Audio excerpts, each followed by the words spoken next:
الله الرحمن الرحیم.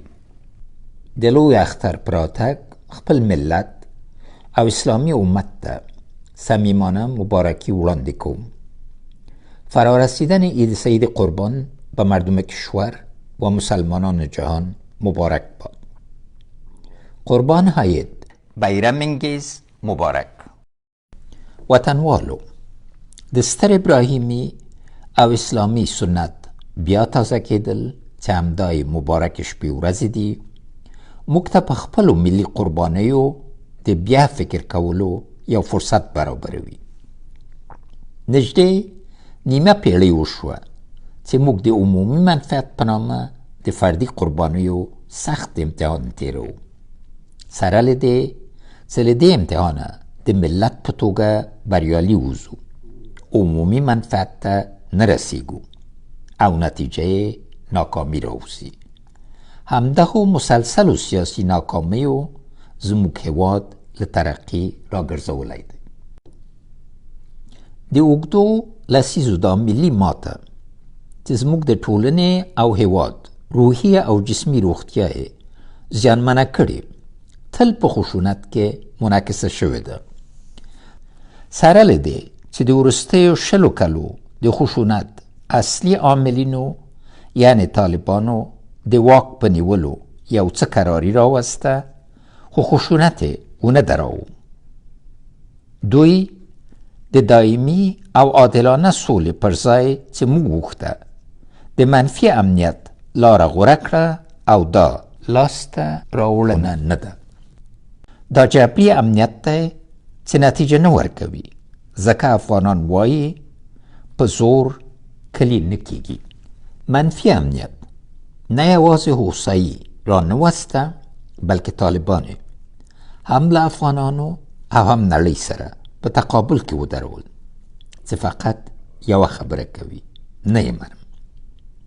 دا یو بې ګټې دریځ دی، ځکه اصلي زیان یې وطن ته رسیږي چې فرصتونه بایلي. طالبانو یو ځل بیا د هدف او وسیلې ترمنځ توپیر ونه شو کړی.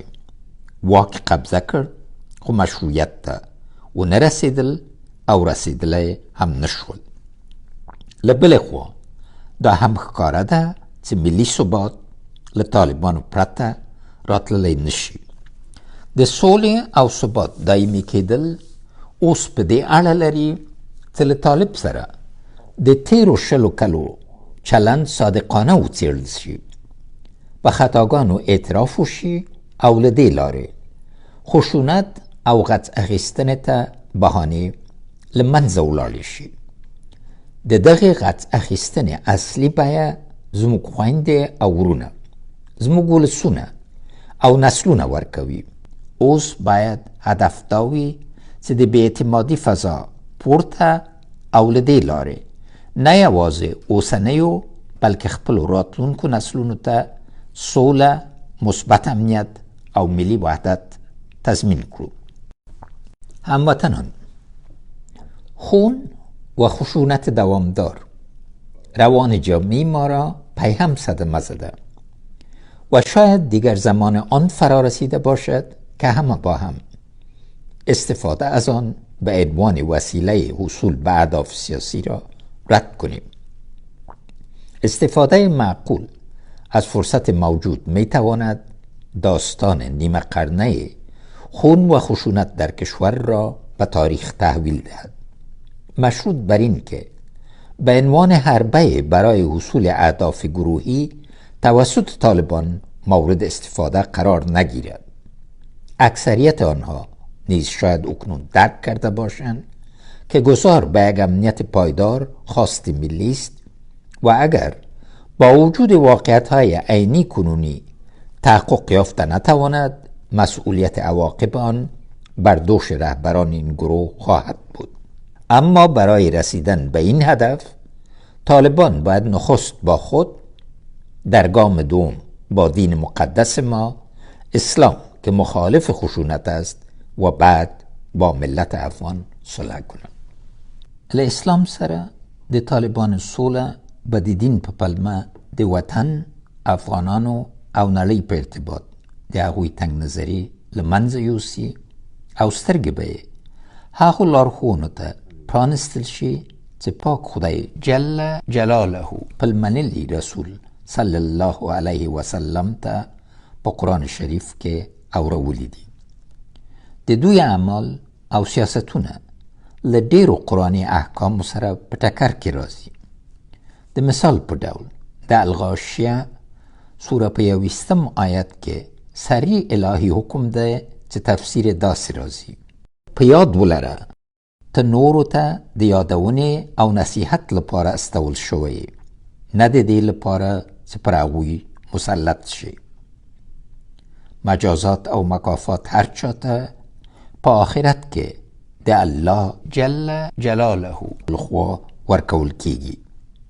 خو طالبانو د مکافاتو او مجازاتو الهي حق ځان ته اخیستی، لکه همغسې چې د خلکو دنیایي حقوق د اسلام په نامه له هغوی ضبط کړي دي. خویندو او ورونو، موږ غوښتل افغانستان د آسیا په متحرک زړه تبدیل کړو. پر نورو د تکیې پر ځای هغوی پر ځان تکیه کړو. خو له بده مرغه د سمسورتیا دغه کاروان په نیمه لار کې ودرول شو. تاسې اوس حق لرئ له طالبانو وپوښتئ چې دوی څه غواړي او څنګه یې غواړي عملي کړي. کوم حالت ته چې دوی افغانستان ورساو، آیا فکر کوئ دغه زړه به متحرک او ژوندی پاتې شي؟ همدا اوس هیوادونه هغه نړیوال بحران ته په تابیا بوخت دي چې پر جهان خپور دی او تر ډیرو کلونو به پاتې وي. آیا طالبان د دغه بحران په ژورتیا پوهیږي؟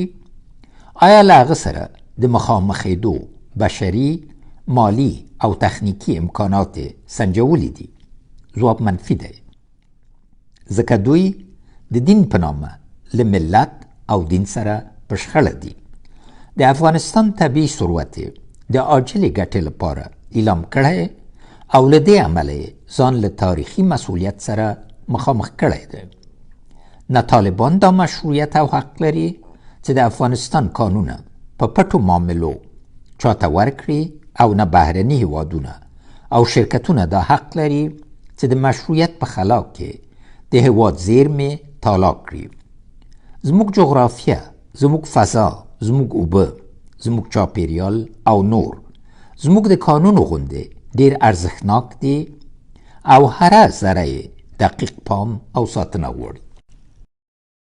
هموطنان، در اینجا میخواهم از افغانان متواری در کشورهای دیگر به خاطر خدمات صادقانهشان به مردم اظهار سپاس کنم که با زحمات خود عزت و آبروی افغانها را تأمین کردند. اکنون هم با وجود دوری فیزیکی آنها هر لحظه در کنار وطن و مردم خود قرار دارند و درد را که مردم در داخل متحمل می شوند اینها در غربت به دوش می کشند. تجربه جهانی دیاسپورا همواره شاخصهای مثبت و منفی داشته که افغانها نیز از آن مستثنا بودن نمی توانند. در حالی که آشنایی با جهان باعث رشد فکری و مسلکی شده است، خلای ایجاد شده زمینه دامن زدن به نفاق ملی توسط بعضی‌ها را نیز مساعد ساخته است. اما افغانهای مقیم خارج نباید حق نمایندگی خود را به یک حلقه کوچک نفاق افغان بسپارد. شما باید وسیله یک اندیشه سازنده شوید تا از این حالت بیرون بیایید. خوشبختانه فرصت‌ها و چاره‌های زیاد برایتان میسر است که از آن به نفع جامعه خود در خارج و داخل استفاده نمایید. یکی از این راه‌ها دیجیتال سازی و کار روی ایجاد یک افغانستان دیگر در فضای مجازی است که محور تجمع هموطنان ما در خارج شود.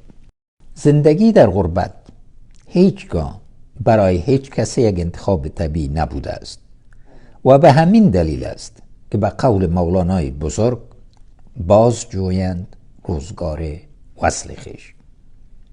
عودت منسجم و با عزت مهاجرین افغان از ایران و پاکستان در چارچوب یک صلح پایدار در صدر برنامه‌های کاری ما قرار داشت.